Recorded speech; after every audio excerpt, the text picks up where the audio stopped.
네, 오늘은 제6과입니다. 5장 1절부터 19절 5장을 연구하겠습니다.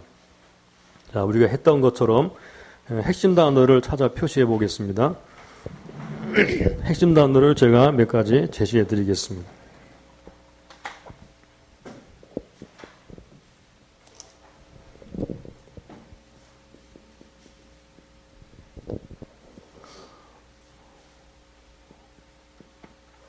부르짖다,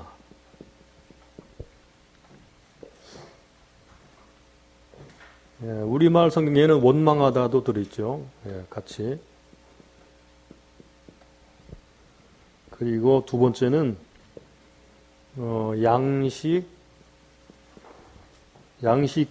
등등, 여기 은이라든가 그 다음에 밭, 포도원, 감람원,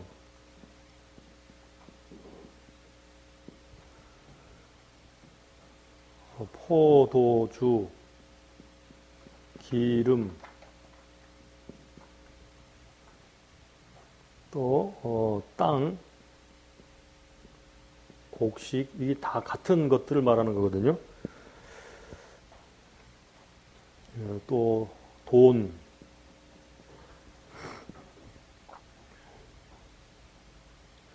네, 그리고 취리도 같이 표시해 보시기 바랍니다. 이거 다 같은 말들을, 이게 다 이제 먹고 사는 문제들이니까 이런 거 다 같이 함께 한 번 읽을 때 다 같이 읽으시면서 표시하시고요. 그래서 어떤 문제들이 본문 안에 일어났는지를 보여주고 있는 것을 볼 수 있을 것입니다. 그 다음에 행하다,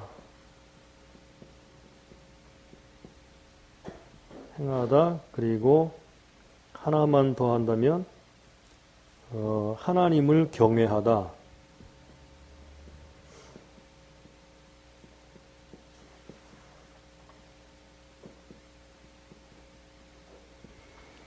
네, 하나님을 경외하다. 이렇게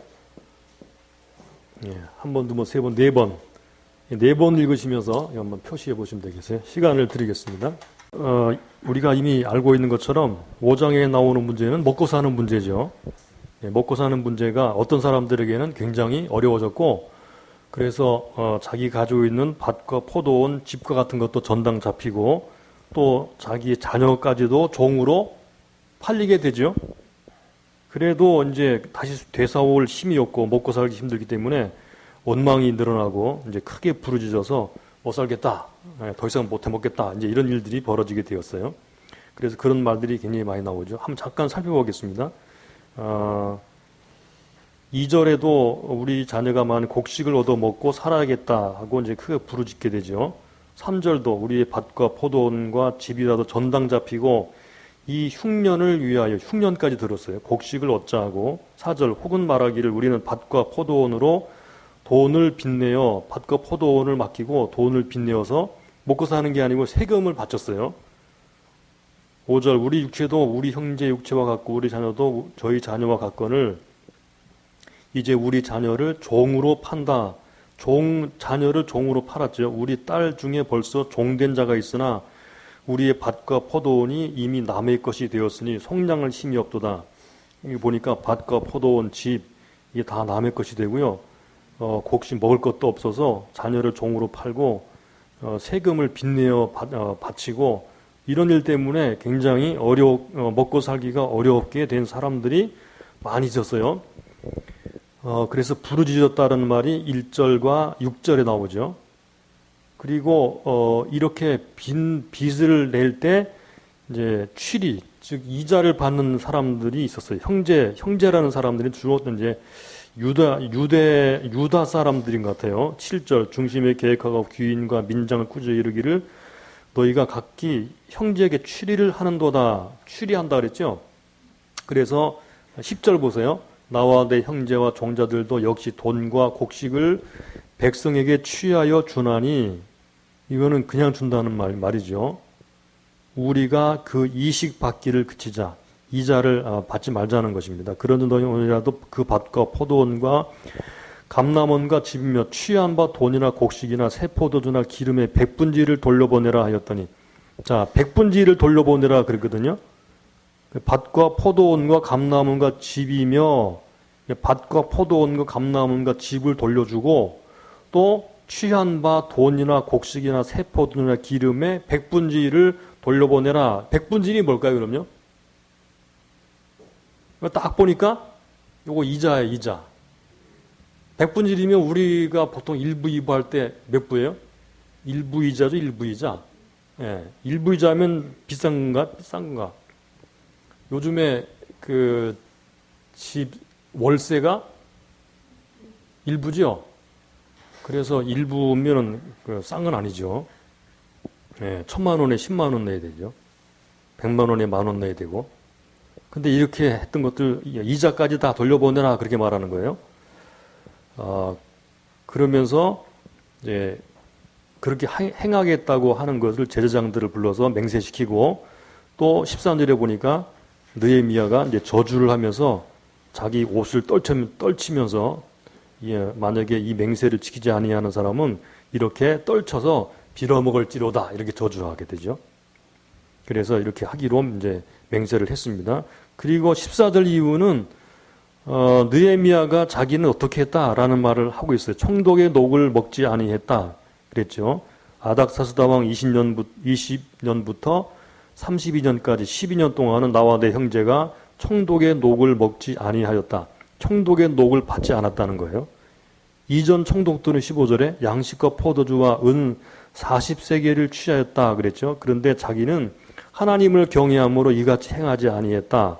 오히려 자기가 먹고 마실 이런 일들을 다 냈다라고 하는 말이에요. 그러니까 느헤미야는 상당히 부자 같아요. 18절도 보게 되면요. 끝에 내가 청독의 녹을 요구하지 아니하였음은 백성의 부역이 중함이니라. 이렇게 느헤미야는 자기가 본보기를 보였다라고 말합니다. 그리고 행하다라는 말과 함께 등장하는 말이 뭐냐면 하나님을 경외함에 행하다라는 말을 하죠. 9절에 내가 또 이르기를 너희의 소리가 좋지 못하도다. 우리 대적 이방 사람의 비방을 생각하고 우리 하나님을 경외함에 행할 것이 아니냐라고 말하면서 이 행함에 대한 문제에 대해서 행하다는 말이 여러 번 등장해요. 12절도 당시의 말씀대로 행하여 돌려보내고 그 말대로 행하리라는 맹세를 지키게 하고 또 13절도 이 말대로 행치 아니하는 자는 13절 끝에 백성들이 그 말한 대로 행하였느니라. 그래서 하나님을 경외함으로 행한다라는 말이 등장하는데 15절에도 이전 총독들은 백성에게 토색하여 양식과 포도주와 또 은 40세겔을 취하였고 그 종자들도 백성을 압제해서 나는 하나님을 경외함으로 이같이 행치 아니하고 네, 그래서 5장의 핵심 단어 중에 아주 중요한 단어는 하나님을 경외함으로 행하다라는 말이에요. 하나님을 경외함으로 행하다라는 말의 그 취지가 뭘까요? 여러분이 이제 5장을 쭉 읽어보니까 하나님을 경외함으로 행하다, 하나님을 경외함으로 뭘 행하다는 거예요? 형제들을 사랑하는 거예요. 그죠?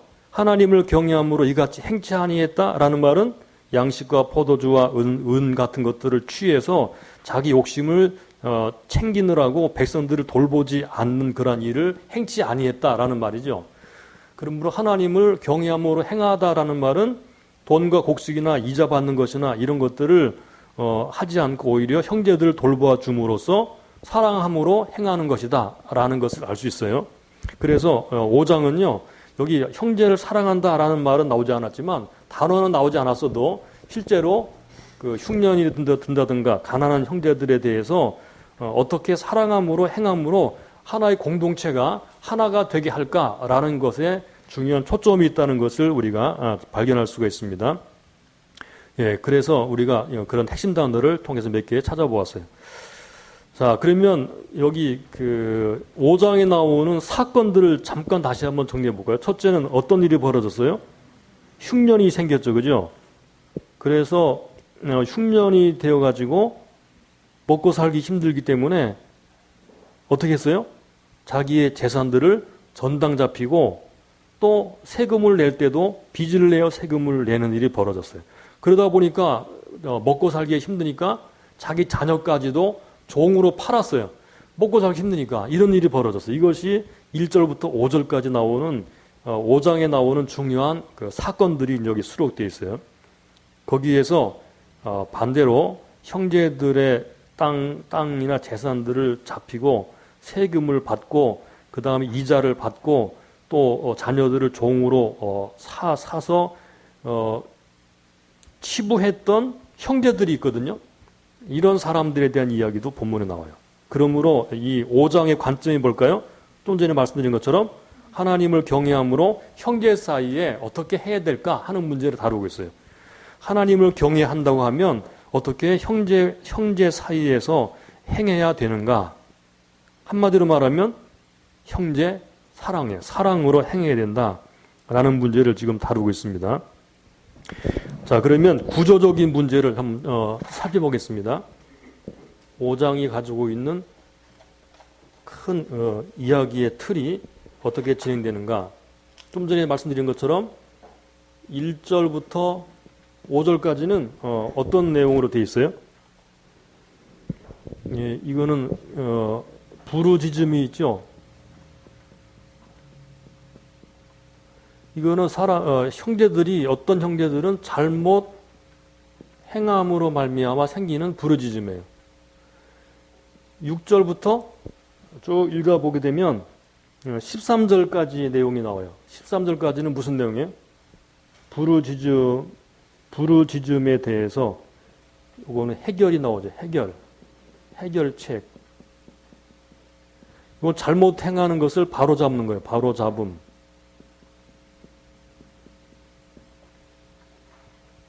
이야기가 이렇게 딱 나눠져요. 1절부터 5절까지, 6절부터 13절까지. 그 다음에 14절부터 마지막 절까지는 또 다른 하나의 에피소드가 나오는데, 또 다른 하나의 이야기가 나오는데, 무슨 이야기예요, 요거는 느헤미야의 본보기죠. 느헤미야의 본보기.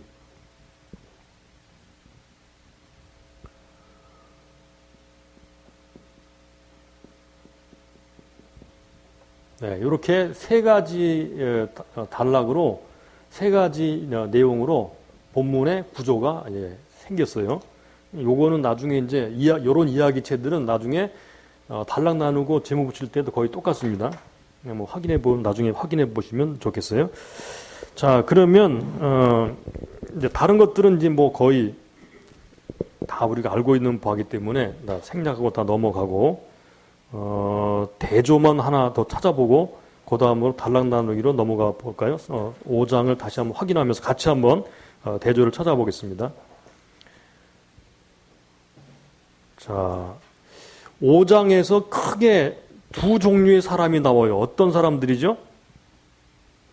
가난한 사람들과 부자죠. 자, 가난한 사람들은 어떤 사람들이고 부자인 이자를 받고 돈을 빌려주고 하는 사람은 어떤 사람일까요? 본문을 가만히 보니까 여기 1절 보세요. 때에 백성이 그 아내와 함께, 가난한 사람들은요, 백성이 그 아내와 함께 크게 부르짖어 이렇게 얘기했고요. 누구를 원망했는가 하면 그 형제 유다 사람을 원망하는데, 주로 부자는 누구예요? 유다 사람이고요. 그 외의 사람들은 대부분 다 가난했어요. 그러면 유다 사람들 어떤 사람들이었을까요? 그 공동체의 우두머리들이에요. 지도자들, 주로 전체를 다스리는 그런 사람들 쪽에 이제 취해 있는 사람들 같아요. 한번 쭉 보세요. 그런 경향들을 우리가 알 수 있는데, 그래서 백성과 일반 백성들과 형제 유다 사람이 대조가 되는데 보세요. 7절 보세요. 중심에 계획하고 귀인과 민장을 꾸짖어 이르기를. 요 귀인과 민장이 누구예요? 유다 사람, 형제 유다 사람이에요. 이르기를 너희가 각기 형제에게 추리를 하는도다. 그러면 서로서로 형제거든요. 1절에서는 백성이 그 형제 유다 사람을 원망하는데 7절에서는 귀인과 민장에게 느헤미야에 꾸짖으면서 너희가 형제들에게 추리한다라고 말을 했어요. 그러므로 서로서로 형제들이죠. 그 다음에 8절 보세요. 이르기를 우리는 이방인의 손에 팔린 우리 형제 유다 사람을 우리의 힘을 다하여 속량하였거늘. 여기 나오는 느헤미야는 자신의 형제들 유다 사람들을 속량했다는 거예요. 근데 너희가 누군가 하면 유다 사람들이에요. 너희는 너희 형제를 팔고자 하느냐? 유다 사람들은 너희들은 다른 형제들을 팔아먹느냐? 또 팔리게 하느냐? 이렇게 말을 했어요. 그러므로 형제 유다 사람들 일반 백성들이 서로 대조가 되죠. 9절 보세요. 대조. 내가 또 이르기를 너희 소위가 좋지 못하도다. 우리 대적 이방 사람의 비방을 생각하고 우리 하나님을 경외하며 행할 것이 아니냐. 너희의 소위, 그 다음에 대적들의 비방. 그러니까 대적들과 너희가 대조가 되죠. 근데 대적들이 비방을 하는 것은 너희들의 행동이 좋지 못하기 때문에 그래요. 자, 그 다음에 14절로 가볼까요? 14절과 15절이 대조가 되죠. 즉 느헤미야, 총독 느헤미야와 이전 총독들이 대조가 되죠. 느헤미야는 12년 동안에 총독의 녹을 받지 않았어요. 근데 이전 총독들은 토색하여서 백성에게 토색하고 양식과 포도주와 또 은 40세겔을 취했다 그랬어요. 15절과 16절도 느헤미야가 어떻게 행치 아니하고 어떻게 했다라는 것이 대조가 되죠. 또 18절도 느헤미야가 하는 그런 행동들이 대조가 돼요. 네, 이런 것들은 이제 내용상에 들어오는 거니까 이제 크게 이제 우리가 신경 쓸 거 없고 이제 내용을 알게 되면 다 아는 그런 내용들입니다. 자, 그럼 이제 마지막으로 간단한 내용이니까 본문 안에 있는 이러한 단락들을 중심으로 단락 제목 정하고 장 제목 정해보도록 하겠습니다. 자, 5장의 제목 정하시고 단락 1절부터 5절까지, 6절부터 13절까지, 14절부터 19절까지 이렇게 단락을 정해서 제목을 정해보세요. 시간을 드릴 테니까 한번 쭉 해보시기 바랍니다. 아까 우리가 핵심 단어를 생각했을 때 아까 형제라는 말은 사실은 표시를 하지 않았지만 형제가 가장 굉장히 중요한 핵심 단어죠. 그래서 핵심 단어 하나 이상은 들어가려면 여기 형제, 그리고 또 뭐가 있어요? 하나님을 경외한다. 경외. 행한다. 행함. 이런 단어가 핵심 단어예요. 이런 단어들을 사용해서 제목을 만들면 되는데 뭐라고 말을 만들면 되겠어요?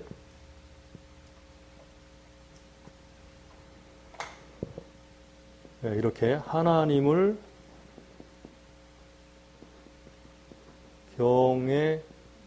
경외함으로 형제에게 행하라. 네, 이렇게 하면 되겠죠. 그죠? 4개, 5개 정도 단어를 사용해서 제목을 만들면 되겠어요. 하나님을 경외함으로 형제에게 행하라. 그럼 1절부터 5절까지는 여기는 백성이 부르짖었다 라는 말을 하고 있죠. 1절, 5절까지는. 그래서 백성이 부르짖어 원망하니,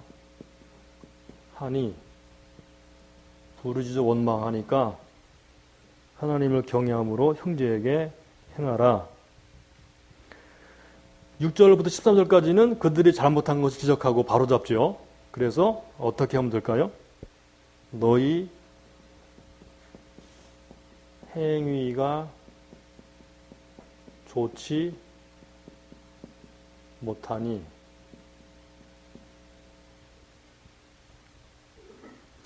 그 다음 마지막 단락은 본보기가 나오죠. 나는 이같이 행하지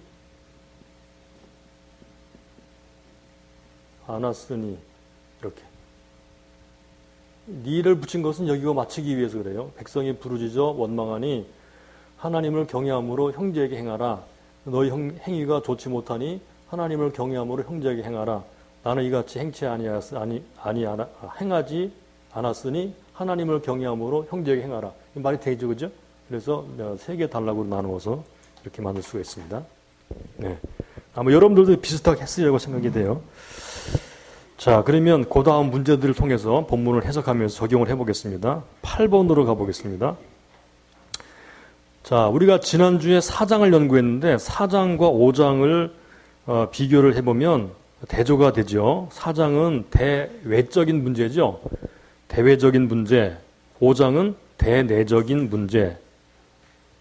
4장은 대적의 공격에 대한 문제고요.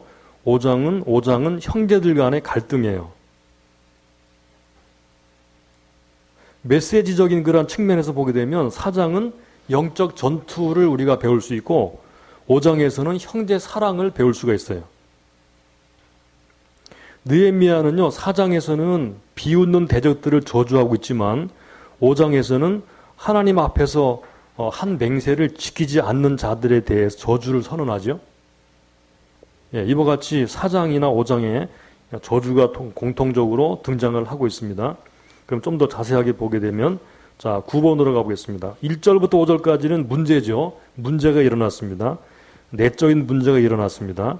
형제들 간의 갈등이 일어났습니다. 자, 얼마나 심각한지 그것들을 강조해주는 내용들을 잠깐 정리해 보겠습니다. 첫 번째, 1절. 자, 1절에서 이 문제가 얼마나 심각한가 하는 것을 보여주는 중요한 단서가 있어요. 때의 백성이 그 아내와 함께, 첫 번째는 아내와 함께라는 말이에요. 아내와 함께. 보통은 이런 말을 쓰지 않거든요. 아내와 함께 한다는 것은요, 굉장히 심각한 문제예요. 온 집안에 다 들고 일어나는 거예요. 그 다음에 2절을 보시면 또 이런 말이 나와요. 우리와 우리 자녀가 많으니, 자녀가 많다. 또 자녀가 등장하죠. 그 다음에 3절을 보시면요. 밭과 포도원과 집이라도 전당 잡히고, 여기 전당 잡혔다는 말과 그 다음에 이 흉년을 위하여 곡식을 얻자, 흉년이라는 말이 나오죠. 전당 잡혔다, 흉년이 들었다. 얼마나 지금 상황이 심각하다는 것을 보여주죠. 그리고 4절을 보시면 또 이렇게 말했어요. 혹은 말하기를 우리는 밭과 포도원으로 돈을 빚내어 세금을 바쳤다. 세금이라는 말. 빚내서 세금 바쳤다. 심각하죠, 그죠? 먹고 살기도 힘든데 빚을 내가 세금 바쳤어요.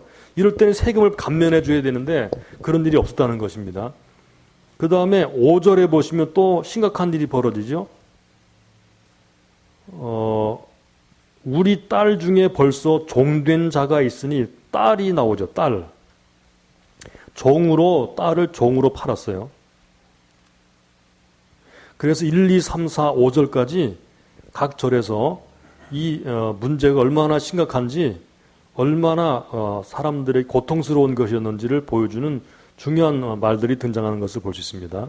그래서 크게 부르짖었다라고 말하죠. 10번을 보겠습니다. 크게 부르짖음, 그 아내와 함께 크게 부르짖어라는 말은, 이 크게 부르짖음이라는 말은 여러분 10번에 보면은 그 옆에 히브리어가 수록되어 있어요. 이 말을 보면 원망하다라는 단어는 없어요. 이제 이것은 아마 의역했다고 보여지는데, 자, 이 차크타라는 말, 이 부르짖음, 부르짖다, 이 말은 어떤 의미인가 하면, 무엇에 대항해서 부르짖음, 또는 고통을 외침, 그런 문자적 의미를 가지고 있어요. 근데 풀어서 말하자면요, 문맥적으로 더 이상 참을 수가 없어서 내어 뱉는 항의와 원망의 소리, 이렇게 풀 수 있습니다. 더 이상 참을 수가 없어서 내어 뱉는 항의와 원망의 소리. 이 말을 사전적으로 해석하면 이런 말입니다. 깊은 고통 속에서 마음속으로부터 우러나오는 부르짖음을 암시하는 말. 깊은 고통 속에서 마음속으로부터 나오는 부르짖음을 암시하는 말. 자, 이런 말들을 보게 되니까 어때요? 이 부르짖음은 그냥 입으로만 하는 게 아니고 마음으로부터 너무 고통스러워가지고 크게 원망하면서 외치는 그런 소리라는 것을 볼 수 있어요. 그러니까 얼마나 사람들에게 이 문제가 고통스럽고 심각했는가 하는 것을 볼 수 있죠. 자, 그러면 11번으로 넘어가서 본 단원에 나타나는 심각한 문제는 한마디로 무엇이었는가 그랬어요. 한마디로 뭐예요? 먹고 사는 문제예요. 이거를 좀 더 고급 단어로 말하자면 경제, 사회적 문제, 그냥 일반적으로 말하면 먹고 사는 문제, 빈부격차의 문제, 이런 문제예요. 특별히 여기 흉년까지 들었다. 세금도 있었고요. 집도 전당 잡히고 먹고 살기가 힘들어서 자식들까지 종으로 팔아서 먹고 사는 문제를 해결하려고 하는 심각한 그런 빈부격차의 문제, 먹고 사는 문제가 일어났어요. 그 다음에 두 번째, 이 문제가 사장에서 나오는 외적인 문제, 즉 대적의 공격보다도 더 심각한 문제이며 치명적인 이유가 뭐냐면 뭐예요? 자, 외적이 침입할 때는 어때요? 그 사회는 하나로 딱 뭉쳐요.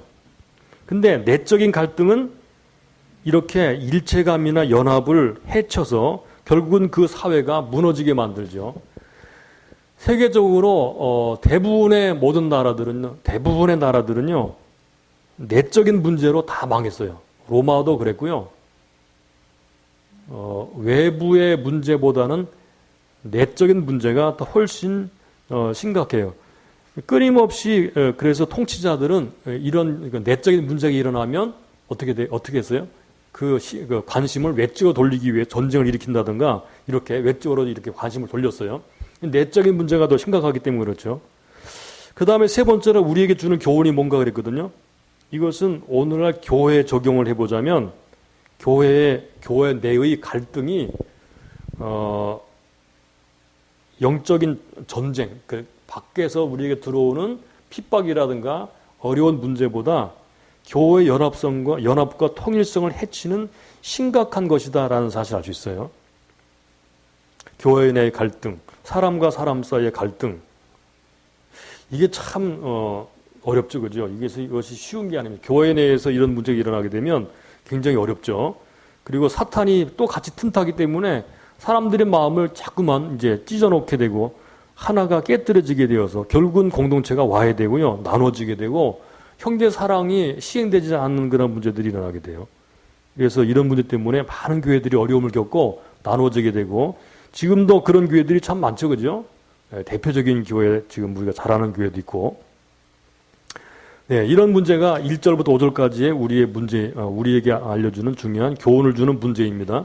자, 그러면 이 문제를 어떻게 해결할 것인가 하는 문제를 7절부터 13절까지 해서 좀 더 상세하게 살펴보도록 하겠습니다. 자, 12번. 이런 문제가 왜 생겼습니까? 그랬어요. 왜 생겼어요? 물론 외적인 문제는 이제 흉년의 문제가 들어 있었지만 이 문제가 이렇게 심각하게 전개되는 이유가 뭘까요? 자, 여기 나오는 대로 귀인과 민장이 고리대금을 취함으로 부익부 빈익빈의 현상이 일어났기 때문에. 그래서 세 가지로 정리하자. 첫째는 흉년, 두 번째는 세금, 세 번째는 고리대금이에요. 흉년은 3절, 세금은 4절, 고리대금은 7절, 10절. 이런 기회를 통해서 돈을 벌려는 사람들도 있죠. 그런 문제가 이 안에 일어났어요. 자, 이런 일이 일어났을 때 느헤미야가 어떻게 조치를 취했는가 함께 생각해 보겠습니다. 13번에 들어가서 느헤미야가 했던 조치. 자, 첫 번째로 어떻게 했어요? 6절을 볼까요? 내가 백성의 부르짖음과 이런 말을 듣고 크게 노하였다. 첫 번째는 그가 했던 행동, 그가 했던 것 중에 첫 번째는 크게 노함, 크게 진노했어요. 이런 괘씸한 놈들, 이렇게 막. 근데 두 번째 어떻게 했는가를 잘 보시면 크게 노해가지고 다 나와! 다 없애버릴 거야! 이렇게 하지 않고, 자, 어떻게 했는지를 우리가, 느헤미야가 참 우리에게 본보기가 돼요. 두 번째는 7절 보세요. 중심에 계획하고 중심에 계획하였다. 그래서 두 번째는 중심에 계획함.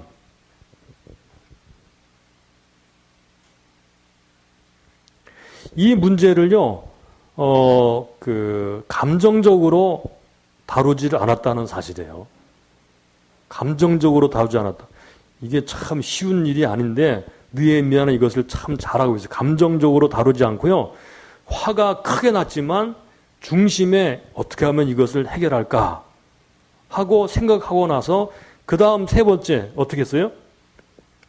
귀인과 민장을 꾸짖어 이르기를. 세 번째는 귀인과 민장을 꾸짖었어요.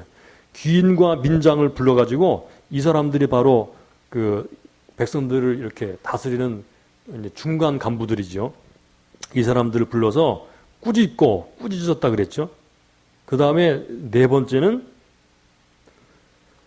꾸짖어 이르기를 너희가 각기 형제에게 취리를 하는도다 하고, 그 다음 네 번째는 대회를 열었다 그랬어요.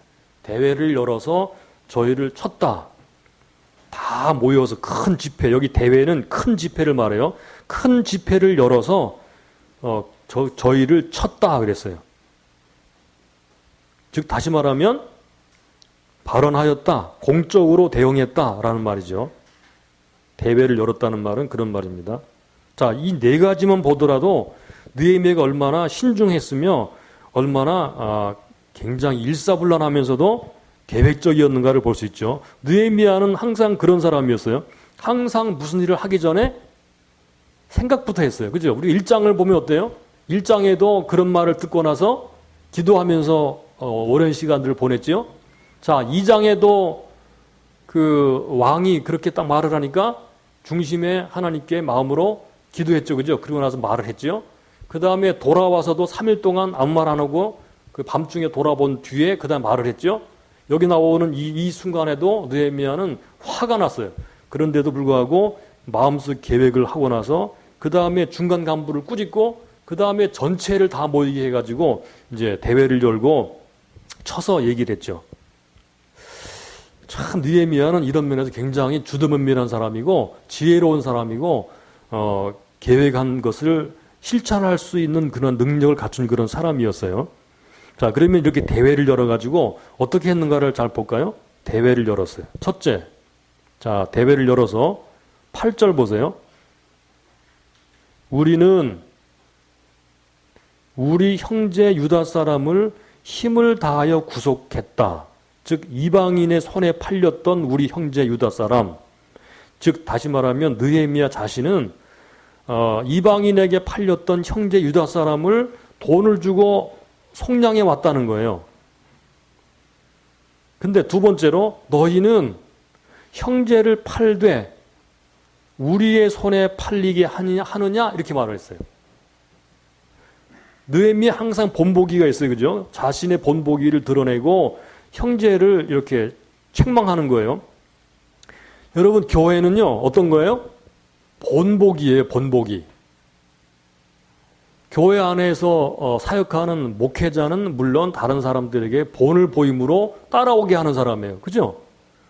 교회 안에서 뭐 장로나 집사나 또는 남전도 회장이나 여전도 회장이나 이런 사람들은 너 뭐해, 너 뭐 이렇게 시키는 사람이 아니고 내가 먼저 뭘 함으로 다른 사람들이 아 저렇게 하는 거구나 라고 따라서 하게끔 솔선수범하는 사람이에요.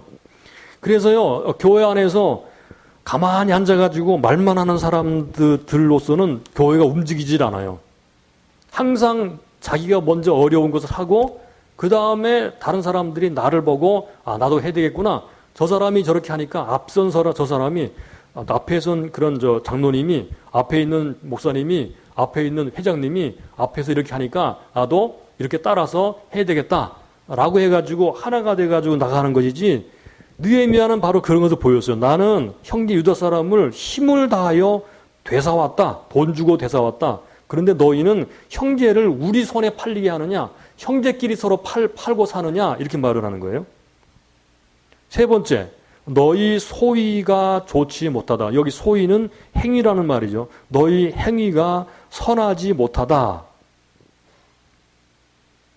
행위가 선하지 못하죠. 네 번째는 이방인의 비방을 생각하고 하나님을 경외함으로 행하라. 여기서 네 번째 생각 두 가지가 나오는데 하나는요. 뭐예요? 이방인의 비방. 저들끼리 서로 팔아먹고 있어. 이렇게 비방을 받지 않도록 하고 또 하나는 하나님을 경외함으로 행하여라. 이렇게 말했어요. 지금 이 말이 나오는 중요한 첫 번째 등장을 보게 되면요. 자, 여기를 2장을 한번 보시기 바랍니다. 2장 17절에 보면 이렇게 말해요. 후에 저희에게 이르기를 우리의 당한 곤경은 너희도 목도하는 바라. 예루살렘이 황무하고 성문이 소화되었으니 자, 예루살렘 성을 중건하여 다시 수치를 받지 말자 하고, 여기 수치라는 말이 바로 같은 말이에요. 비방, 수치. 그러니까 여기 지금 5장에 나오는 이 말도 그런 말이에요. 이방 사람들의 비방, 이걸 바꾸면 이방 사람들로부터 당하는 수치예요. 그러니까 이런 것들을 생각해야 되지 않겠느냐. 우리가 이방 사람들이 당하는 수치를 우리가 극복하기 위해서 성벽 건축하고 있는데 너희들은 이런 문제 때문에 이방인들에게 비방받으려고 하느냐. 이것은 잘못된 것이고 하나님을 경외함으로 행하는 것이 아니다라고 말을 하는 거죠. 자, 그리고 나서 실제적인 조치를 취하는데, 자, 첫 번째 어떻게 하는가 보세요. 첫 번째 11절 보세요. 그런즉 너희는 오늘이라도 그 밭과 포도원과 감람원과 집이며 취한 바 돈이나 곡식이나 새 포도주나 기름의 백분지를 돌려보내라 하였더니, 자, 첫째는 취한 그 밭과 포도원과 감람원과 집을 돌려주고 그 다음에 이자를 돌려주어라. 두 번째는 12절에 보니까 어떻게 했어요? 맹세를 시켰어요. 제사장을 불러 저희에게 그 말대로 행하리라는 맹세를 시켰죠. 세 번째는 저주를 선언했어요.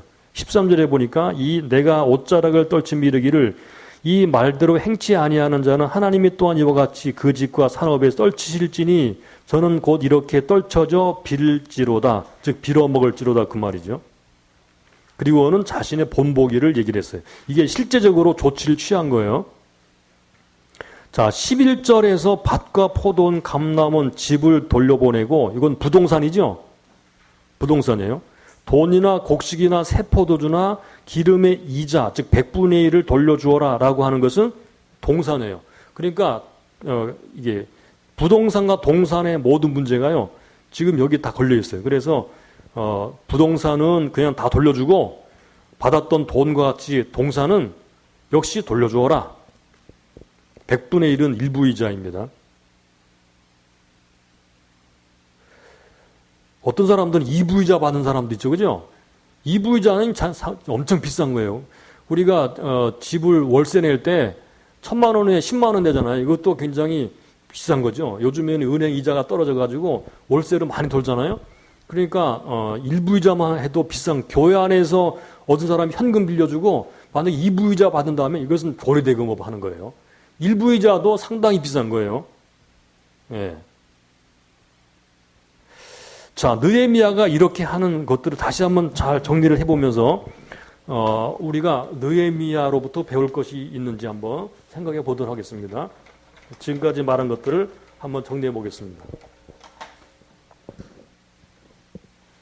자, 일이 일어났을 때 느헤미야는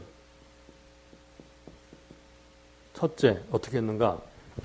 크게 노했죠. 이 불의에 대해서 노할 줄 알아야 돼요. 근데 단순하게 화만 내면 안 되고 그것을 어떻게 처리할 것인가를 우리가 생각을 해야 되겠죠. 두 번째는 어떻게 했다고 그랬어요? 중심에 계획하였습니다. 화가 나지만 화부터 내지 않고 일단 마음에 깊이 생각을 하면서 어떻게 이것을 해결할까? 화내는 게 중요한 게 아니고 해결하는 게 중요한 거예요. 근데 우리는 화내는 게 중요할 때가 있어요. 그죠? 화풀이를 하면 안 되죠. 여러분, 교회에서 화풀이 하면 안 됩니다. 진짜 이것은 저도 성격이 급한 사람인데 화풀이 하면 반드시 뒤끝이 있습니다. 강단에서 설교자들이 화가 나서 말하면 반드시 뒤끝이 옵니다. 화가 나서 화나는 대로 말하면 안 되고 속에서 화가 터지지만 어떻게 하면 이것을 해결할까 하고 생각을 하는 게 굉장히 중요한 거죠. 세 번째, 자, 그가 어떻게 했는가 하면 귀인과 민장을 꾸짖었어요. 요거는 이제 중간 지도자들이에요. 그러니까 자기 밑에 있는 사람들을 다 불러 모아서 어떻게 이런 일이 있을 수 있는가 하고 야단을 쳤다는 말이죠. 그리고 네 번째는 대회를 열었어요. 요거는 큰 집회를 열어가지고 사람들을 다 불러 모아놓고 이 문제를 공공연한 문제로 다뤘다는 것입니다. 이건 공적 문제로 다뤘다는 거예요.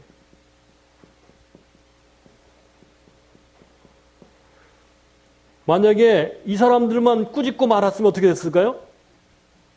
아마 그 억울한 이 가난한 사람들의 마음을 시원하게 해주지 못하고 해결하지 못했을 거예요. 그러나 느헤미야는 이거 사람들 다 불러 모아놓고 공적으로 문제를 다뤄서 해결하려고 했어요. 자, 어떻게 했는가 보겠습니다. 첫째,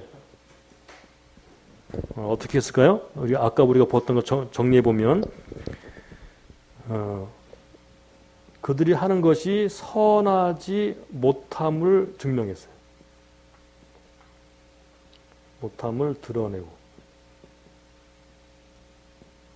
선하지 못하다. 이것은 선하지 못하다. 이렇게 말해요. 그리고 그것이 증명했어요. 왜 선하지 못하냐? 여러분, 요 지금 요 안에 또 몇 가지가 왜 선하지 못하냐? 요걸 우리가 알아야 돼요. 여러분, 이것이 왜 선하지 못하죠? 그러니까 형제에게 이자를 받고 또 고리대금업하고 형제가 가난한데 돌아보아 주지 못하고 형제를 사랑하지 못하는 것들이 왜 선하지 못하죠? 느헤미야가 세 가지를 얘기했어요. 첫째는 이방인의 비방. 비방받는다. 이거 이방인의 비방받는다. 선하지 못하다. 이렇게 얘기했거든요. 두 번째는 뭐라고 말했는가 하면 하나님을 경외하는 것이 아니다. 이렇게 말해요. 이것은 하나님을 경외함으로 하지 않는 것이다. 그 다음에 세 번째는 자신의 본보기를 얘기했어요. 자신의 본보기를 비춰보아도 이것은 선하지 못하다. 여러분, 요렇게 우리가 설교를 한다 할 때도 요렇게 말을 할 수 있으면 좋겠어요. 이거는 우리가 이렇게 행동함, 교회가 이렇게 안 해서 이런 일을 벌여서 형제를 서로 사랑하지 못하고 원망하게 하고 어떤 사람은 부자, 어떤 사람은 가난하고 세상 사람과 똑같은 이렇게 일을 하게 되면 왜 선하지 못한가? 이것은 이방 사람, 믿지 않는 사람들이 교회를 볼 때 욕한다. 하나님께 손가락질한다. 비방받는다. 두 번째는 이것은 하나님을 경외하고 사랑하는 사람으로서 행동할 것이 아니다. 나를 봐라. 내가 이렇게 하지 않았느냐? 이렇게 말을 한 거예요. 이렇게 말을 할 수 있으면 좋겠어요. 자, 그 다음에 또 두 번째로 조치를 취한 것은요. 고리대금을 금지했어요. 고리대금을 금지했어요. 이자를 받지 말아라. 그 다음에 세 번째는 돌려보내라 그랬어요. 돌려주어라. 이자도 돌려주고 땅도 돌려주고 돈도 돌려주어라. 그 다음에 네 번째는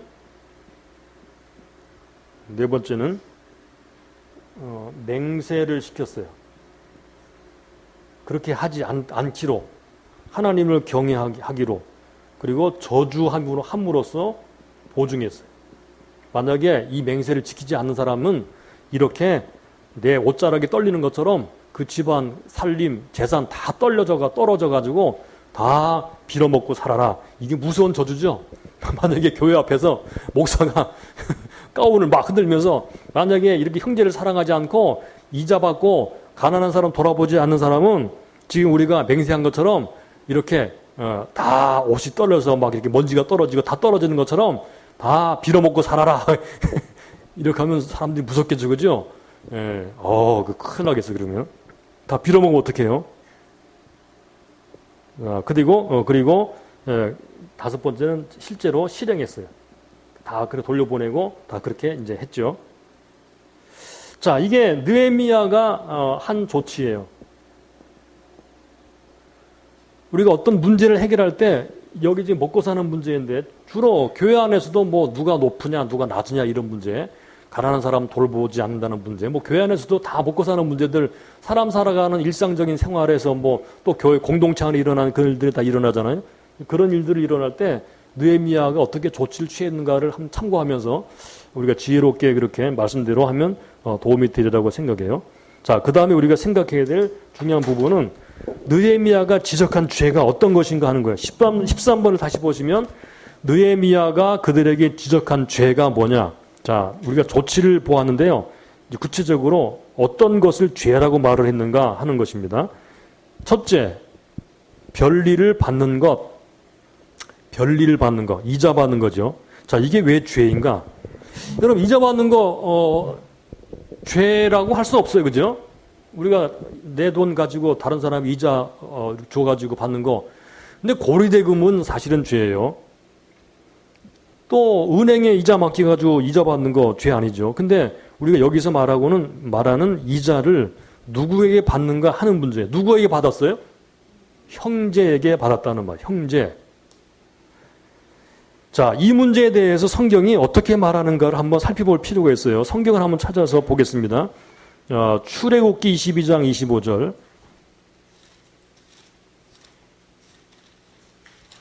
자, 이제 성경을 좀 많이 찾아야 될 것 같아요. 눈으로 확인을 해야 되니까. 22장 25절.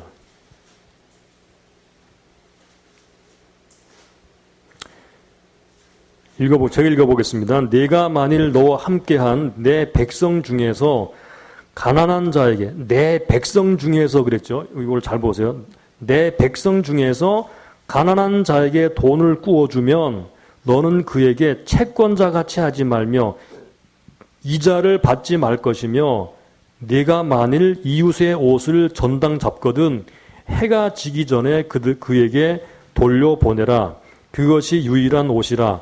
그것이 그의 알몸을 가릴 옷인즉 그가 무엇을 입고 자겠느냐. 그가 내게 부르짖으면 내가 들으리니 나는 자비로운 자임이니라. 이해 가시죠? 지금 여기 나오는 느헤미야 시대 때 이 유다 사람들이 지은 죄가 어떤 것인지를 충분히 여기 설명이 되고 있어요. 그러니까 가난한 형제에게는 이자 받지 말아야 되고 만약에 심각하게 먹고 사는 문제에 걸린 문제라면 뭘 갖다 우리가 이렇게 보증받았다 하더라도 그걸 오래 가지고 있으면 안 된다는 얘기예요. 여기서는 옷이라고 얘기했거든요. 이 사람들이 옷은 어때요? 잘 때 덮고 자는 이렇게 통으로 짠 옷 그런 것들이에요. 그러니까 가난한 사람들이 덮고 잘 옷이 없기 때문에 이런 것을 말했어요. 자, 또 한 가지 보죠. 그 다음에 레위기를 보겠습니다. 레위기 25장 36, 37절. 레위기 25장 36, 37. 여러분들이 성경 구절은 필요하시면 적으세요. 25장 36, 37. 제가 읽어보겠습니다. 너는 그에게 이자를 받지 말고, 요거는 이제 형제에게 35절부터 읽으면 더 좋겠죠. 내 형제가 가난하게 되어 빈손으로 내 곁에 있거든 너는 그를 도와 거류민이나 동거인처럼 너와 함께 생활하게 하되 너는 그에게 즉 가난한 형제에게 이자를 받지 말고 내 하나님을 경외하여 내 형제로 너와 함께 생활하게 할 것인즉 너는 그에게 이자를 위하여 돈을 꾸어주지 말고 이익을 위하여 내 양식을 꾸어주지 말라. 이해되시죠? 자, 또 볼 필요 있습니다. 신명기를 보겠습니다. 이번에는 신명기 23장 19, 20절. 신명기 23장 19절, 20절.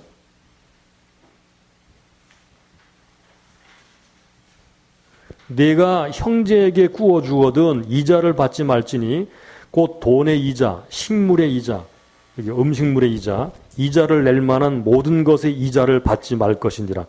여기 나오는 말씀이 느헤미야에서 나온 말씀을 아주 잘 보여주고 있어요. 느헤미야의 사람들이 어떻게 했는가, 이건 얼마나 큰 잘못인가, 얼마나 큰 죄인가. 자, 20절 보세요. 타국인에게 내가 꾸어주면 이자를 받아도, 요즘 말로 말하면 믿지 아니하는 다른 사람에게 이자를 꾸어주면 받아도 된다라는 말이에요. 내 형제에게 꾸어주거든 이자를 받지 말라. 그리하면 내 하나님 여호와께서 내가 들어가서 차지할 땅에서 내 손으로 하는 범사에 복을 내리시리라. 자, 하나만 더 보겠습니다. 시편 15편 5절입니다. 시편 15편 5절.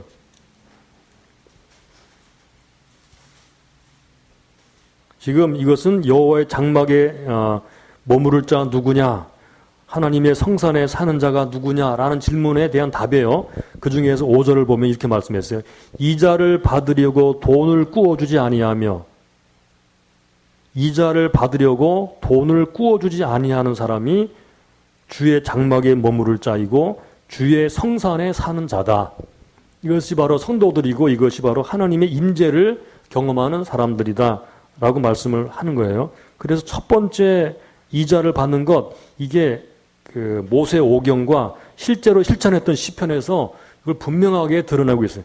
자, 그런데 이거 실제로 우리의 삶에 적용을 해보자면 교회에서 누가 가난하게 되어서 돈을 빌려 왔어요. 여러분 돈을 빌려 주시겠어요?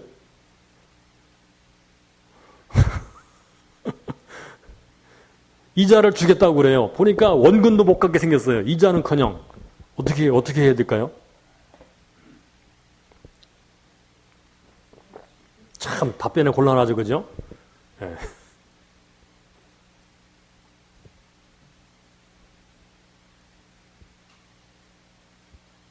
믿은 대로 하시기 바랍니다. 근데 중요한 거는 이자는 받지 말아라 하는 말을 분명히 여러분 기억해야 돼요. 이것은 형제를 사랑하는 측면에서 말하는 거예요. 그러니까 이자를 받지 말아라 라고 할 때, 자, 어떤 사람이 이렇게 했어요. 어떤 사람이 사업을 해요. 사업을 하는데 이 사람이 사업을 하다가 또 돈이 필요해서 같은 교회 사는 다른 사람에게 돈을 빌려달라고 했어요. 자, 이자를 받아야 될까요? 자, 가난한 사람이 와서 돈을 빌려달라고 그랬어요. 이자를 받지 말아야 될까요? 부자가 와 사업을 하다가 돈이 좀 부족해서 빌려서 은행엔 당장 빌리기 어렵거려가지고 돈을 빌려달라고 했어요. 자, 이 부자에게는 돈을 받아야 될까? 이자를 받아야 될까? 받지 말아야 될까요?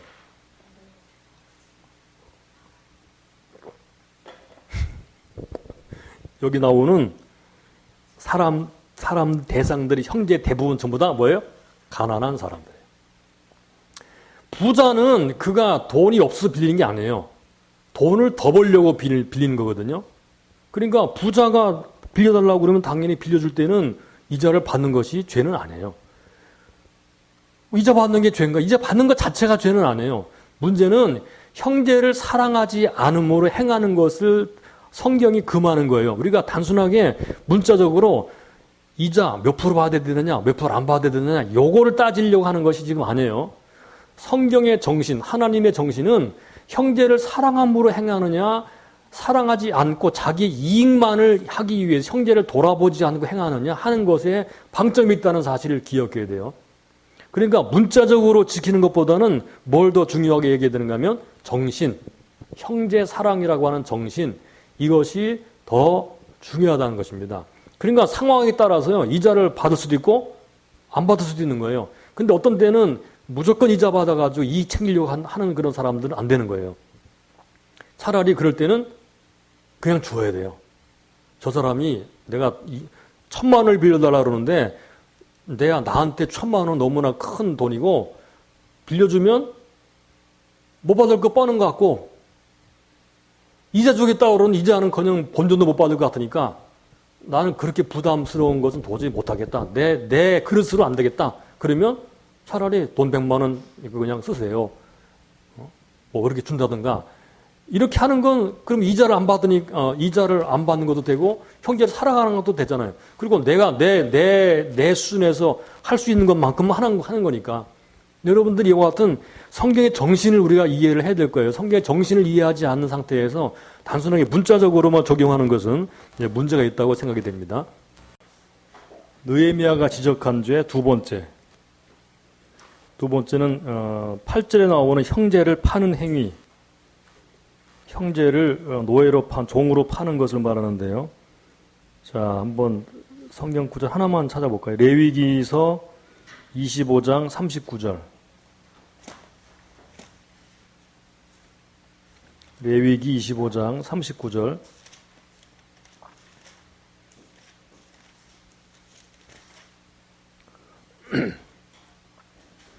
너와 함께 있는 내 형제가 가난하게 되어 내게 몸이 팔리거든 너는 그를 종으로 부리지 말고 종으로 부르지 말라고 그랬거든요.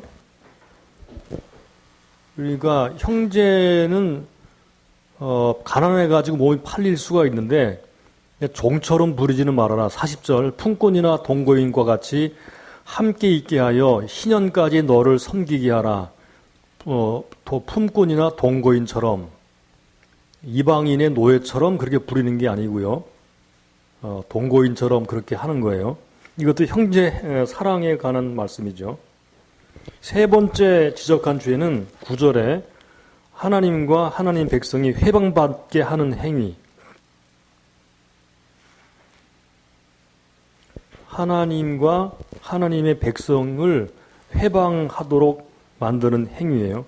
하나님을 회방하게 하는 것, 하나님을 비방하게 하는 것, 하나님의 백성들을 비방하게 만드는 것, 이것도 느헤미야가 지적한 죄 가운데 들어있습니다. 자, 이렇게 세 가지로 정리를 하고 거기 13번에 보게 되면 우리가 이제 대부분 다 아는 얘기들인데 간단하게 거기 나오는 단어들을 좀 연구해 보겠습니다. 괄호 1번 중심에 계획하고, 여기 중심에 계획했다는 말은 마음으로 상의하고 또는 신중히 생각하고 라는 말입니다.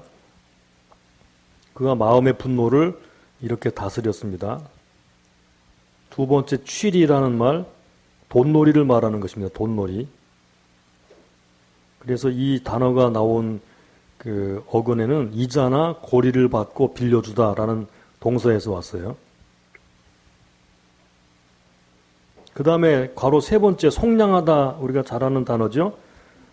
속량하다, 구속하다 또는 다시 사다라는 뜻인데 이 말은 사다, 되찾다라는 동사에서 왔습니다. 그리고 괄호 4번 우리 하나님을 경외함, 여기 경외하다라는 말은 야레라는 말인데 이건 하나님을 두려워함 또는 공경함, 공경하는 걸 말하는 거죠. 공경함으로 두려워하는 마음을 갖는 것.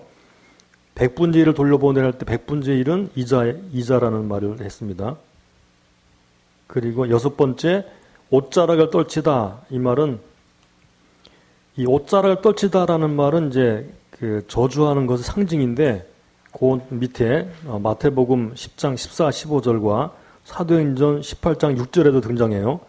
마태복음 누구든지 너희를 영접도 아니하고 너희 말을 듣지도 아니하거든 그 집이나 성에서 나가 너희 발의 먼지를 떨어버려라. 이거 너희 발의 먼지를 떨어버리는 행위, 일종의 저주하는 행동이에요. 그러니까 그 동네에 먼지라도 묻히지 않겠다라는 행동을 통해서 여기 옷자를 떨치다라는 거 상당히 흡사하죠. 내가 진실로 너희에게 이르노니 심판날에 소돔과 고모라 땅이 그 성보다 견디기 희오리라. 하나님의 심판을 이런 식으로 표현했어요. 그 다음에 사도행전 저희가 대적을 회방하거늘 바울이 옷을 떨어 가로되, 바울도 옷을 떨었죠. 너희 피가 너희 머리로 돌아갈 것이요 나는 깨끗하니라. 이후에는 이방인에게로 가리라 하고, 역시 바울도 옷을 떨어서 저주하는 행동을 보여주었습니다. 네. 자, 14번. 이러한 문제의 발생은 그들이 하나님의 말씀에 따라 살지 않았다는 것을 의미합니다. 우리가 여기서 크게 두 가지의 중요한 정신을 볼 수 있는데, 하나는 하나님을 경외함이라는 것하고 또 하나는 형제 사랑이라는 것입니다. 형제 사랑과 하나님을 경외함이라는 그 개념은 동전이 양면과 같이 또 손바닥 안쪽과 바깥처럼 이렇게 서로 뗄 수 없는 거예요. 형제를 사랑하는 것하고 하나님을 경외하는 것하고 두 가지를 거의 동시에 생각하도록 그렇게 말을 했어요. 9절도 보시면요, 이렇게 말을 했죠. 우리 대적 이방 사람의 비방을 생각하고 우리 하나님을 경외함에 행할 것이 아니, 형제 사랑을 하는 것은 하나님을 경외함으로 행하는 것이다 라는 말이죠. 15절도 바로 그런 의미예요. 하나님을 경외하는 것은 형제를 사랑하는 것이고 형제를 사랑하는 것은 하나님을 경외함으로 하는 것이다. 그렇게 알아듣도록 말을 했어요. 자, 하나님을 경외함이 없다는 것, 이게 굉장히 중요한 문제예요. 하나님을 경외하지 않게 만든다는 것. 우리가 5장에서 보는 것처럼 하나님 경외보다는 물질을 경외하고 탐심을 경외하고 즉 우상 숭배가 만연하는 그런 세계에서는 형제 사랑이 없어요. 탐심은 형제 사랑보다는 자기 사랑이죠. 물질을 더 사랑하고 마음에 하나님을 경외하는 마음이 없게 되면 이런 문제가 일어나게 되죠. 그래서 하나님을 경외하지 않는 것과 탐심은요 같이 가게 돼 있어요. 그러므로 여기 나오는 이 사람들도 하나님을 경외하지 않으므로 탐심이 가득해서 형제를 착취하고 형제에게 줄 것을 주지 아니하는 그런 일이 벌어져서 이 공동체 안에 큰 균열이 일어나게 되었어요. 그러므로 형제를 사랑하는 것 그리고 하나님을 경외하는 것은 같이 나가게 돼 있어요. 일단은 먼저는 하나님을 경외하는 문제죠. 이 하나님을 경외하는 문제가 성경에 엄청나게 많이 다루고 있어요. 우리가 이 문제를 좀 빨리 성경을 찾아서 확인하면서 나가도록 하겠습니다. 필요하신 분들은 적으셔도 좋겠어요. 자, 레위기 요건 뒷면에 나오니까 나중에 보고요. 시편을 보면 시편 111편 10절 우리 하나님을 경외하는 문제를 한번 확인해 보겠습니다. 시편 111편 10절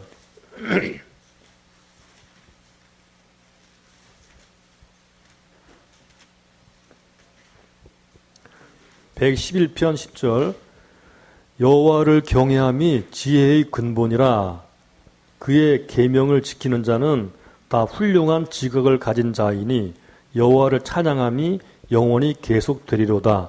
하나님을 경외함이 지혜의 근본, 참된 지혜는 하나님을 경외한다는 거예요. 그죠? 지혜다라는 것은 하나님을 경외하는 것이 시작이죠. 근데 그 하나님을 경외하는 거 같이 가는 것이 뭐냐면 하나님의 계명을 지키는 거예요. 그러니까 하나님을 경외한다라는 것과 계명을 지키는 것, 계명의 핵심이 뭐냐면 바로 하나님 사랑, 이웃 사랑이죠. 그래서 하나님을 경외하는 것과 사랑하는 것은 함께 가요. 그 다음에 119편 38절 시편 119편 38절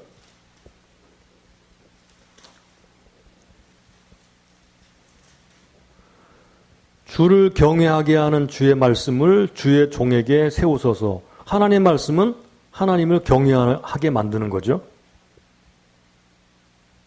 네. 그리고 잠언으로 가보겠습니다. 잠언 2장 1절에서 5절.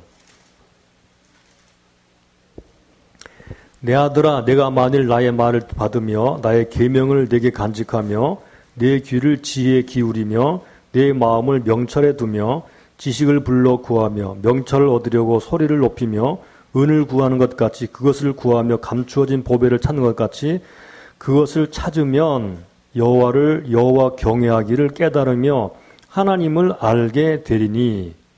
말씀을 열심히 연구하고 보화를 찾듯이 찾게 되면 결과적으로 얻는 것이 뭐냐면 하나님을 경외하는 것이 무엇인가 하는 것을 알게 되고 하나님을 알게 된다 그랬어요. 그러니까 하나님을 경외하고 하나님을 아는 것이 성경의 중요한 목적에 들어가죠. 그 다음에 잠언 8장 13절 잠언 8장 13절 여호와를 경외하는 것은 악을 미워하는 것이라 나는 교만과 거만과 악한 행실과 패역한 입을 미워하느니라. 예, 여호와를 경외하는 것은 악을 미워하는 것. 그래서 악을 미워하지 않으면서 하나님을 경외할 수는 없어요. 그 다음에 잠언 22장 4절 잠언 22장 4절 겸손과 여호와를 경외하며 보상은 재물과 영광과 생명이니라. 겸손과 여호와를 경외함 같이 얘기했어요. 그죠? 보응은 재물과 영광과 생명이라고 그랬고요. 이사야서 33장 6절 제가 간단하게 얘기를 하겠습니다. 여호와를 경외하는 것이 너희의 보배니라 이렇게 말을 했고요. 이사야 33장 6절 그 다음에 이사야서 11장 2절 3절은요. 여호와를 경외하는 신, 성령을 가리켜서 말을 할 때 여호와를 경외하는 신이라고 말을 했어요. 그러니까 우리가 성령을 받으면 하나님을 경외하게 되고요.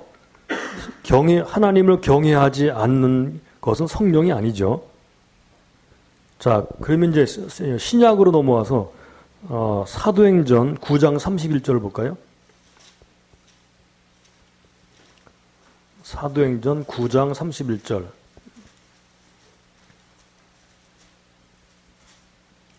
그리하여 온 유대와 갈릴리와 사마리아 교회가 평안하여 든든히 서가고 주를 경외함과 성령의 위로로 진행하여 수가 더 많아지니라. 결국은 교회가 든든하게 서갈 때 나타나는 현상이 뭐냐 하면 주님을 경외하는 것. 그리고 에베소서 5장 21절도 그리스도를 경외함으로 피차 복종하라. 이렇게 말을 했어요. 예.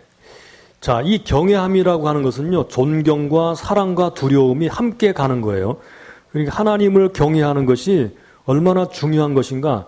우리가 신앙생활의 가장 꼭대기에 하나님을 경외하는 것하고 하나님을 사랑하는 것이 함께 있는 것인데, 그것이 있으면 동시에 따라가는 하나님의 계명은 형제를 사랑하라, 이웃을 사랑하라 라는 말입니다. 그래서 본문은 하나님을 경외하는 것과 형제 사랑을 함께 다루고 있다는 사실이에요.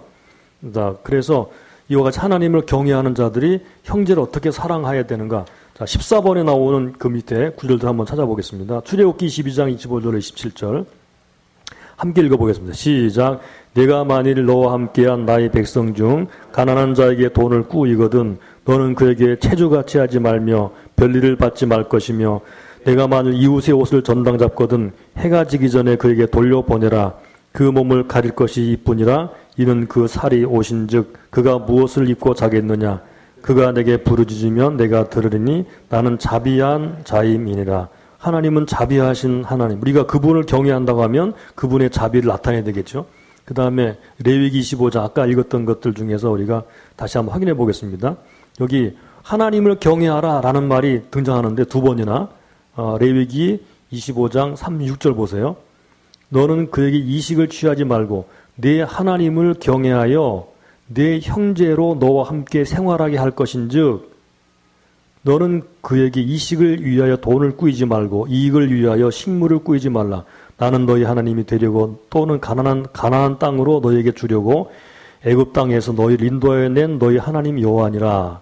이제 쭉 그런 말이 나오다가 맨 끝에 보세요. 이 42절 그들은 내가 애굽 땅에서 인도하여 낸 나의 품꾼인즉 종으로 팔리지 말 것이니라. 너는 그를 엄하게 부르지 말고 너희 하나님을 경외하여라 그랬어요. 그래서 이 형제 사랑에 대한 기본적인 마인드는요, 하나님을 경외함에서 나오는 거예요. 하나님을 경외함으로부터 형제를 사랑하는 것입니다.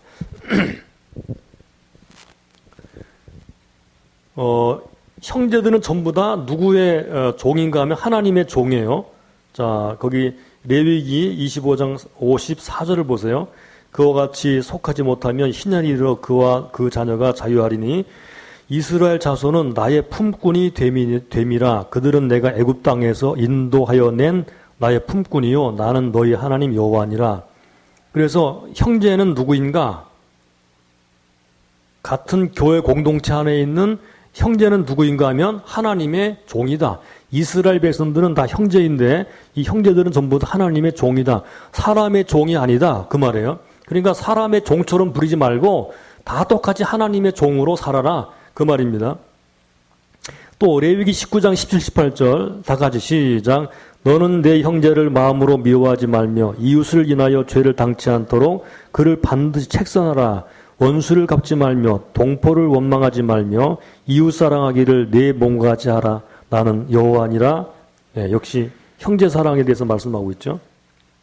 여러분 우리가 꼭 기억해야 될 것은 하나님을 경외한다고 하면 반드시 함께 따라붙는 것은 사람을 사랑하고 형제를 사랑함과 같이 가는 것이다 라는 것을 꼭 잊지 말아야 될 거예요. 이러한 말씀들은 요한일서에 아주 잘 나타나 있죠. 그 다음에 15번으로 넘어가겠습니다. 자, 교회 안에서 교회 연합과 영적 부흥을 해치는 문제들이 발생할 수 있습니다. 자, 초대교회 때 나타났던 문제들을 한번 살펴보면서 어떤 일들이 벌어졌으며 그 대책은 무엇이었는가 확인해 보겠습니다. 그래서 이 느헤미야서 5장에 나와 있는 그 공동체 안에 일어났던 문제들과 함께 비교해 보도록 하겠습니다. 첫 번째로 사도행전 4장 32절부터 5장 11절까지 다 읽지는 않겠습니다. 여러분 잘 아시는 문제니까. 자, 어떤 문제인가요? 여러분들이 잘 아시죠? 여기 나오는 이야기는 바나바라고 하는 사람이 모든 밭을 팔아서 전부 헌금한 이야기와 이어서 나오는 아나니아와 삽비라는 사람이 흉내냈다가 심판을 받아서 즉사한 이야기가 나타나는 거죠. 거기에 나오는 중요한 내용도 역시 하나님을 두려워하지 않고 행한 이 자기 탐욕을 지금 말하고 있어요.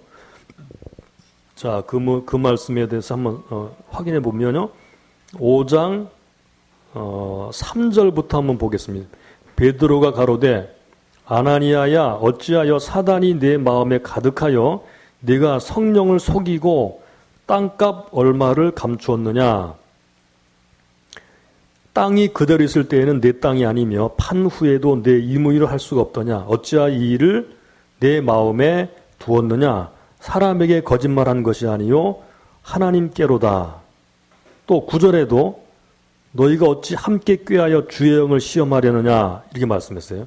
그러니까 자기 탐욕을 채우려고 하나님을 속이는 것은, 즉 하나님을 경외하지 않고 하는 것은 하나님의 무서운 진노를 불러왔다는 사실이에요.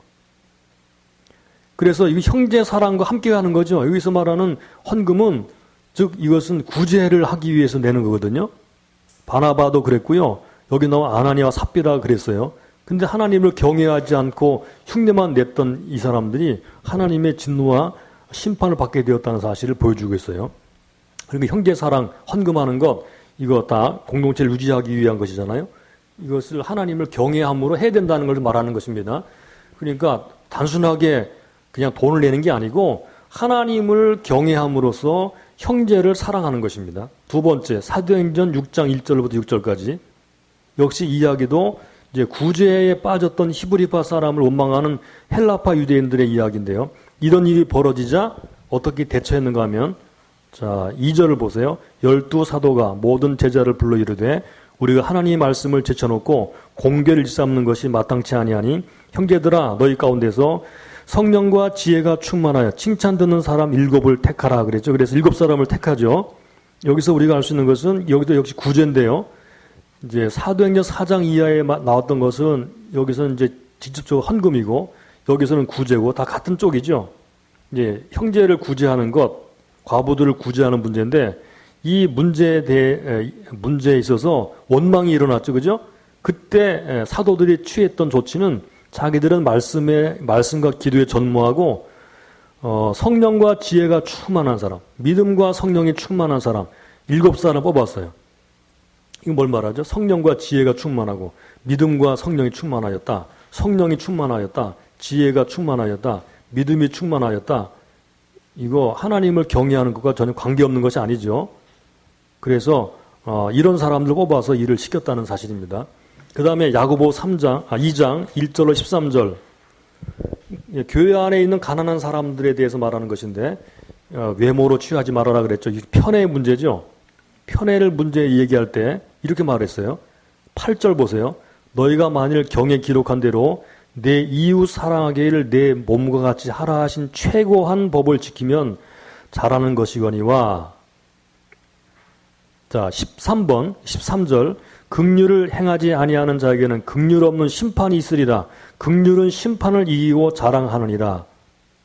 교회 안에서 가난한 사람을 사랑하지 않고 그들을 무시하거나 이렇게 부자만을 사랑하는 편애를 저지르게 될 때 하나님의 최고의 말씀인 최고의 법인 이웃사랑이라는 것을 어기는 것이다. 이런 사람들에게 하나님의 심판이 있다. 이렇게 말했어요. 그 다음 빌립보서 2장 1절부터 4절, 12절부터 14절 말씀. 예, 마음들이 나뉘는 문제를 거론하였죠. 근데 이런 상황 속에서 우리 안에 거하시는 분이 누구신가를 다루었어요.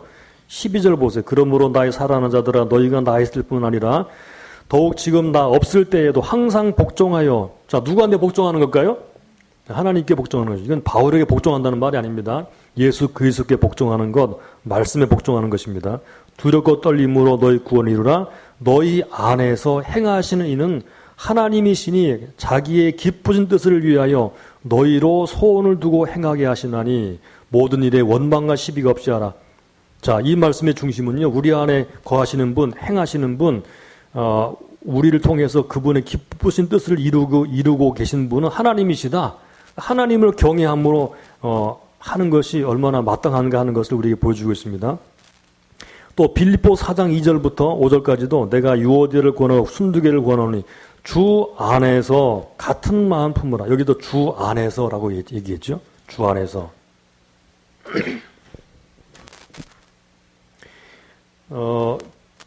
그리고 16번으로 넘어가서 경고에 대한 거예요. 그러니까 이제 교회 안에서 일어나는 여러 가지 문제들에 대한 경고. 첫 번째 야고보 3장 13절부터 4장 3절까지. 자, 여기서는 무슨 이야기를 하고 있는가 하면 교회 안에서 일어나는 다툼과 시기에 관한 문제예요. 참된 지혜는 시기와 다툼으로 사람들을 이끌지 않는다라고 말하는 것입니다. 16절 보세요. 시기와 다툼이 있는 곳은 요란과 모든 악한 일이 있음이니라 이렇게 말하면서 이러한 시기와 다툼이 있는 지혜는 어디로부터 온 것인가를 15절이 말합니다. 이러한 지혜는 위로부터 내려온 것이 아니요 세상적이요 정욕적이요 마귀적이니. 그래서 세상적이고 정욕적이고 마귀적인 것이 결국은 시기와 다툼으로 이끌어내는데 이거는 하늘로부터 온 지혜가 아니다. 참된 지혜는 화평하고 관용하고 양순하고 긍휼하고 선한 열매 가득하고 편법과 거짓이 없다. 그렇게 말했죠. 왜 이렇게 싸우게 되느냐? 욕심이 있어 그렇다. 4장 1절부터는요. 싸움이 다툼이 어디로 쫓아나느냐? 싸우는 정욕으로 쫓아나는 것이 아니냐?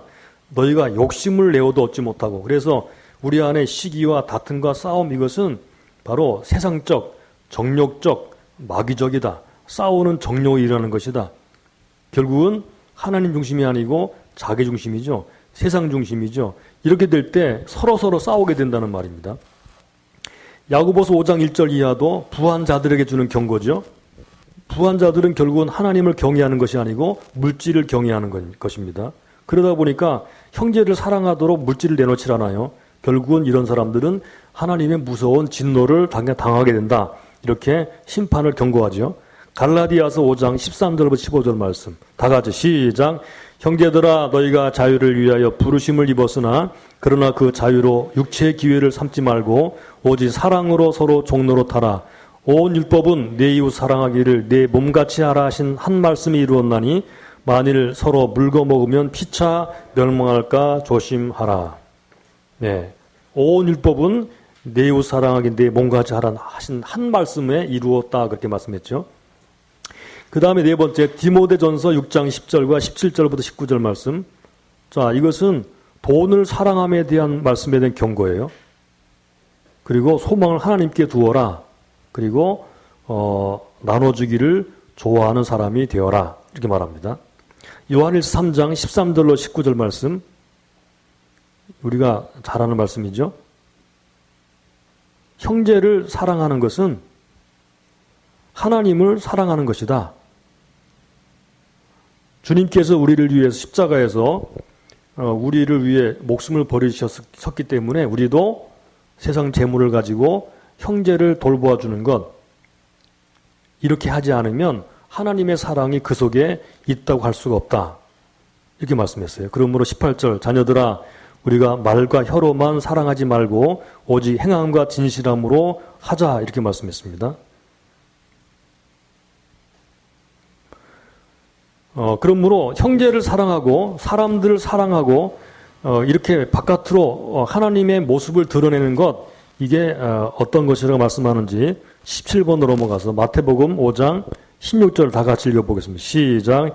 이같이 너희 빛을 사람 앞에 비추게 하여 저희로 너희 착한 행실을 보고 하늘에 계신 너희 아버지께 영광을 돌리게 하라. 네, 우리가 사람들에게 착한 행실을 보여주면 사람들이 하나님께 영광을 돌리게 된다. 이렇게 말씀했어요. 자, 요한복음 13장 13절부터 17절까지 34절에 35절까지 예수님께서 본을 보이셨죠? 그래서 예수님이 본을 보이신 대로 행하는 그런 사람들이 바로 제자들이다.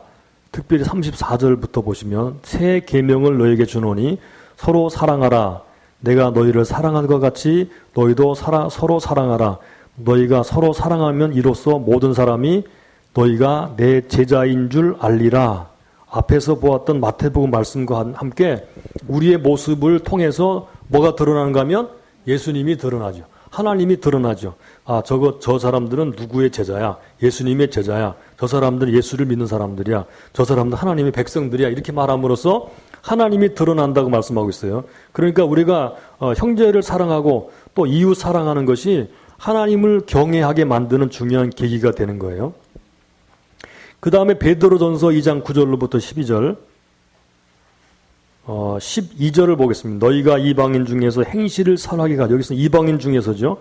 너희를 악행한다고 비방하는 자들로 하여금 너희 선한 행실을 보고 너희 선한 일을 보고 권고하시는 날에 하나님께 영광을 돌리게 하려 함이라. 우리의 선한 행실을 보게 되면 이방인들이 어떤 특별한 계기를 통해서 하나님께 영광을 돌리게 된다라고 말씀했어요. 예, 우리가 대략 좀 빠르게 이와 같은 관련된 여러 말씀들을 정리를 해보았습니다. 자, 한마디로 말하면 하나님을 경외하는 것, 즉 하나님을 사랑하는 것과 이웃 사랑하는 것, 형제를 사랑하는 것은 함께 가는 것이다. 그래서 교회 안에서 많은 문제들이 일어나는 중요한 이유가 뭐냐면 여기 나온 것처럼 하나님을 경외하지 않음으로 행동하기 때문이다 라는 것입니다. 하나님을 두려워하고 하나님을 사랑하는 마음으로 행한다면 이런 문제가 일어나지 않는다는 것입니다. 느헤미야가 그 핵심을 아주 정확하게 찔렀습니다.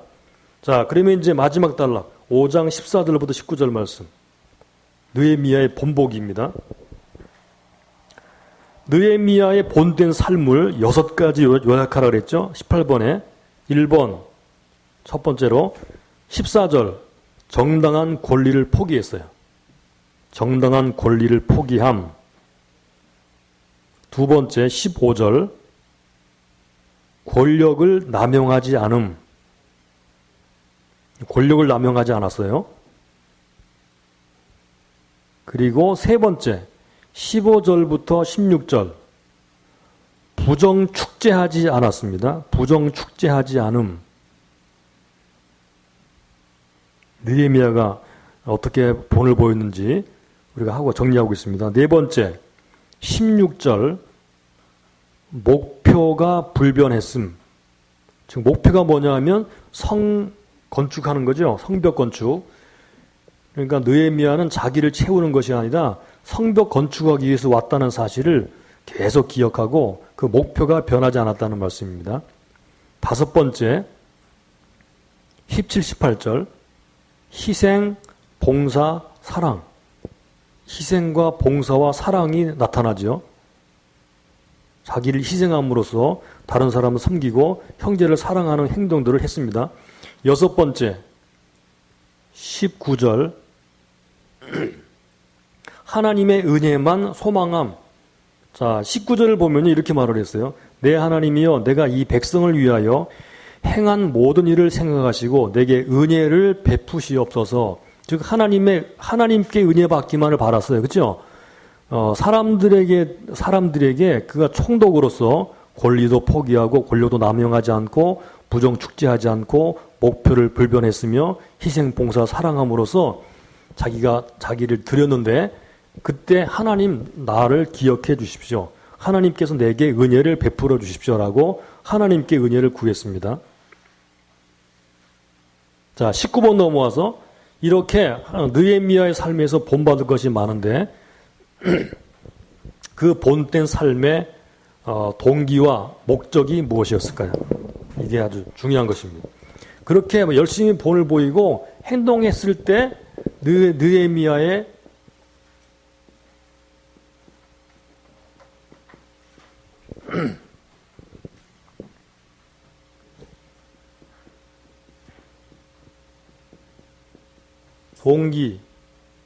동기와 목적 이 두 가지가 오늘 공부한 것에 굉장히 중요한 부분인데 첫 번째는 동기가 뭐였어요? 오늘 본문에서 말하고 있죠? 하나님을 경외하는 것입니다. 하나님을 경외함으로 나타나서 하나님을 경외하는 것이 모든 행동의 시작이었고 동기였어요. 그러지 하나님을 경외하기 때문에 그거 뭘 했어요? 형제를 사랑하게 되었어요.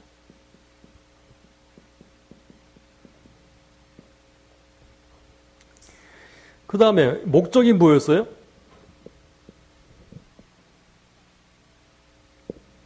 그래서 요거는 사랑이라는 말로 압축할 수 있을지 모르겠어요. 사랑. 자, 하나님을 경외함으로 형제를 사랑하는 것이 삶의 동기였다면 목적이 뭐냐면 이게 성벽 건축이었어요. 이 사명을 가지고 그가 예루살렘으로 온 것이죠. 이것을 사명이라고 말할 수 있어요.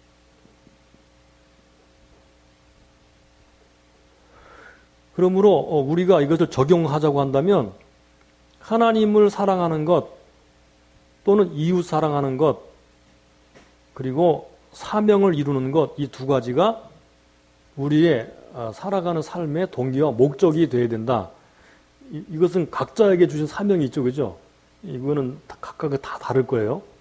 우리가 어떤 사명 받았는가, 목사로서의 사명이나 또는 뭐 일반 성도들로서 교회를 섬기게 만드신 하나님의 사명이나 등등의 뭐 각각 다 다를 텐데 그 사명을 위해 살아가는 것하고 동기는 하나님을 경외함으로 또는 하나님을 사랑함으로 하는 것, 최고의 덕목인 사랑으로 행하는 것, 이 두 가지는요 쌍을 이루어요.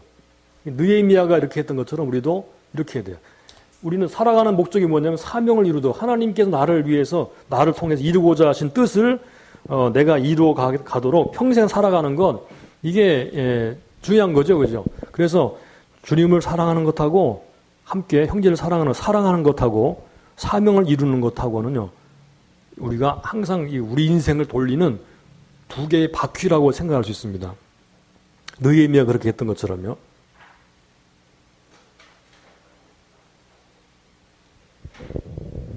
자, 이제 마지막으로 정리를 해보겠습니다.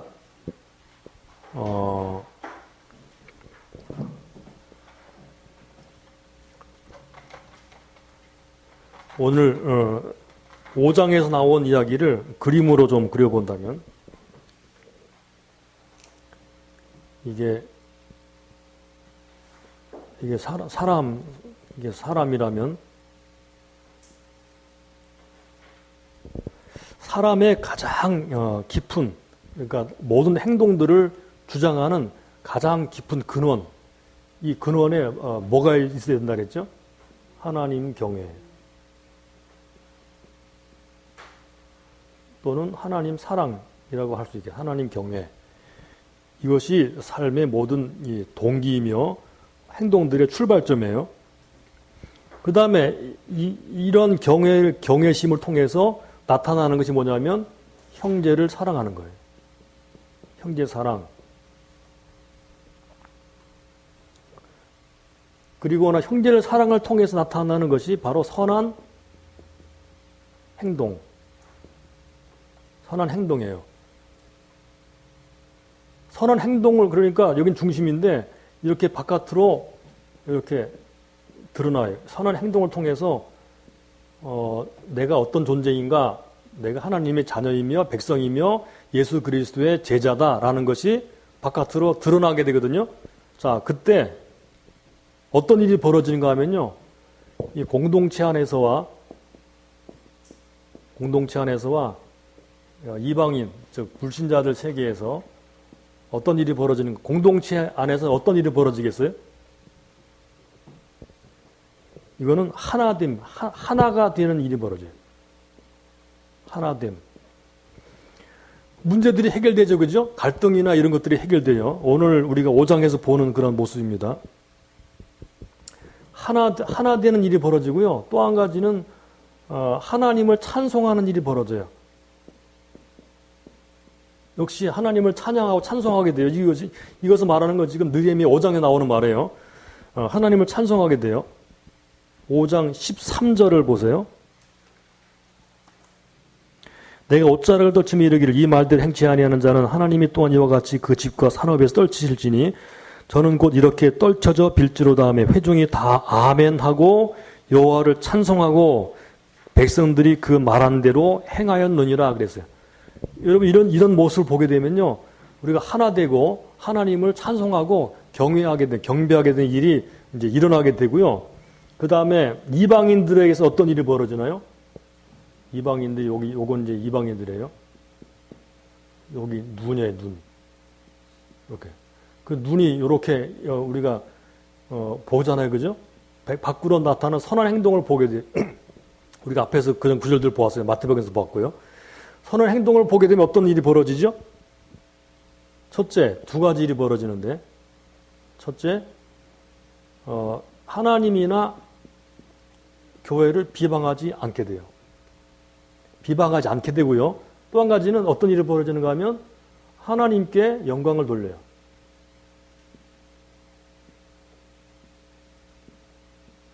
지금까지 우리가 보았던 성경 구절을 통해서 정리한 거예요.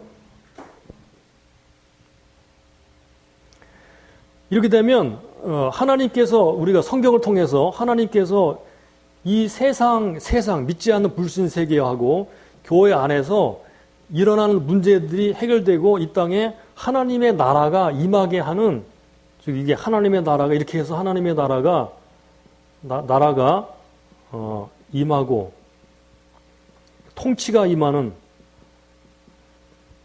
이런 일들이 이제 더 확실하게 분명하게 일어나게 되는 거죠. 하나님 예수님께서 이렇게 되기를 원하셨어요. 이것이 가장 시작되는 가장 근본이 어디 있는가 하면 바로 하나님 경외하고 여기 형제 사랑이라는 부분이에요. 여기서부터 다 모든 것이 일어나는 것이 되도록 그렇게 이제 만드셨다는 거예요. 그러니까 우리가 각각이 이것을 실천하는 것이 교회의 문제와 그 다음에 세상 사람들 관계에서의 문제를 해결하는 중요한 출발점이 된다. 이게 느헤미야의 생각이고요. 오늘 느헤미야서 5장에 나타나는 핵심 내용이에요. 우리가 이 말씀을 마음 가운데 새기고 우리 각각이 어떻게 말씀대로 살 것인가, 주님을 경외하는 마음이 우리 안에 어떻게 들도록 계속 노력하고 주님을 추구하며 나가야 될 것인가 하는 걸 생각하면서 기도하고 주님과도 가깝게 되시기를 바랍니다.